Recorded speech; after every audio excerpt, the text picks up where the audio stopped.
Jermall Charlo, he said that David Benevidez is young and dumb and he's going to knock him out. But a few moments later, he said he got to take the vaccination and he ain't fighting nobody under 25. What's your thoughts on them comments? I mean, there's no science to this, you know. He's afraid. He thought we were going to run or not take that fight. But that's the fight we want to take. That's a big risk for us. You know, he's a tough fighter. He's one of my favorite fighters.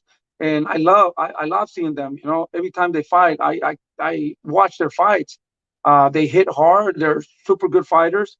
But at the end of the day, you know, we're here at 168, and we got to prove ourselves also by taking those big fights. You know, we want to make exciting fights like Oscar Valdez and Berchelt. You know, when that fight started, I couldn't even sit down because it was exciting all the way from the first round to when it ended. So we want to have those kind of fights so we can prove ourselves.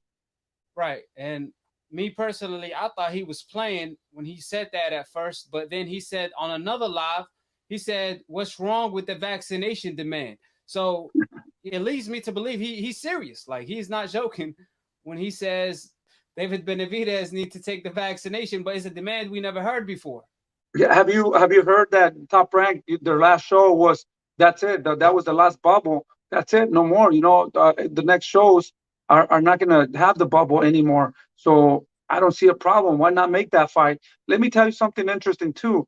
What happened with Canelo when David was a champion? We wanted to fight Canelo. He did not want nothing to do with David. As soon as David lost that belt, Canelo called the WBC to fight for that belt. Right. So now, you know, I mean, if David had that belt, he wouldn't be doing nothing at 168.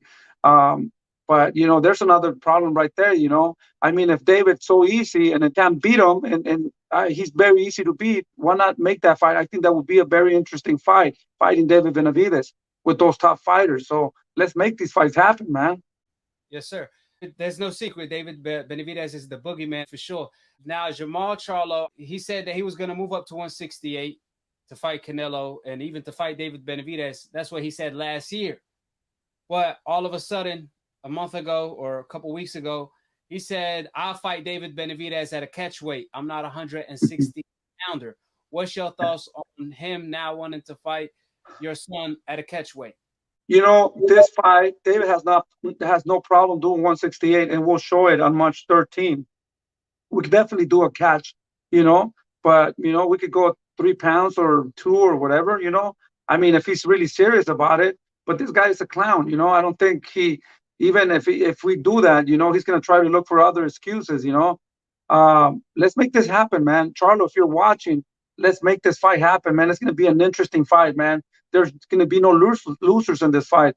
The fans are the ones that are going to win, because no matter what, let's show the fans what they want to see. And at the end of the day, both make history. And if we continue to stay focused and dedicated to this game. Last year, I'm pretty sure you are aware, Charlo said that he's going to move up to 168 and knock out your son. He's going to knock out David Benavidez. This year, he changed his mind. What happened? What's the change? What happened in between that all of a sudden, as soon as David Benavidez put a date on it, got Charlo to change his mind? I want to know too, what happened, Charlo? What happened? You know, we're still waiting here. We're willing to make that fight. That fight could be made easy. I heard he's his own promoter. We don't have no problem, you know. I mean, his own manager or whatever, I think. I don't know, but something like that. We can make this fight happen easy right away, you know.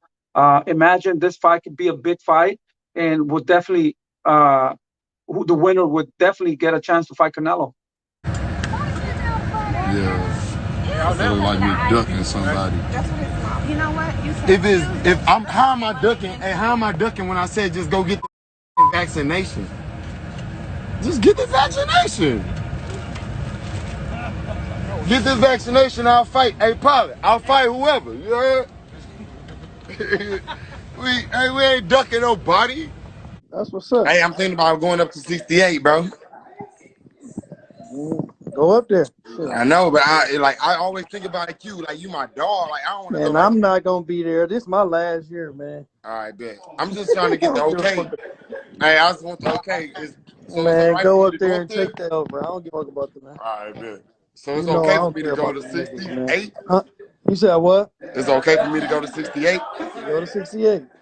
All right, 68, here I come. I got the approval. Yeah, go to 68. Show them lines only, man. Hey, you did. Show them lines only, man. Hey, can you get that bass? What you doing when man. it over, man? I know you doing something. Man, we chilling right now, bro. We drinking I'm over here wine tasting. I'm trying to come up with my own tequila. Are you coming out with your own tequila? Yeah, you know I'm in Houston. So we right by Mexico. We got like a tequila factory out here.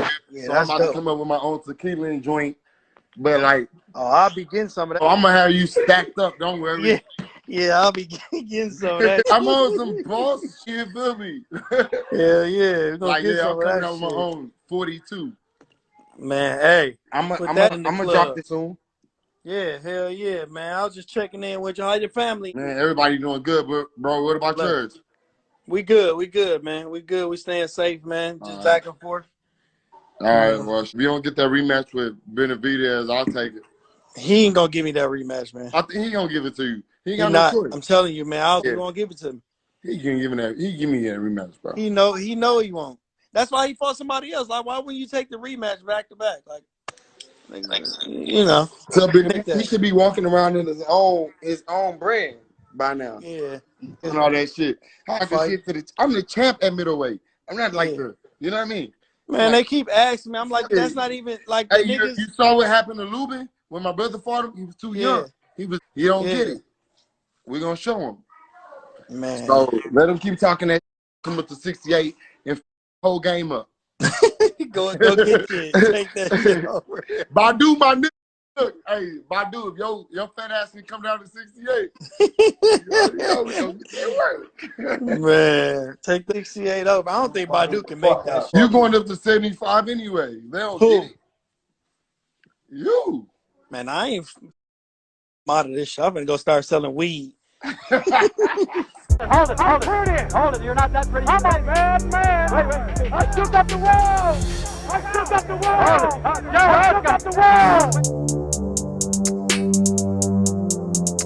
I bear witness, there's only one God, Allah, and Muhammad is his final messenger. That's what I said, Larry, on the Bungle fight. Thanking you. They call me the problem, but you could call me the can man, because anybody can get it. Africans, Americans, Dominicans, Mexicans, anybody can get it.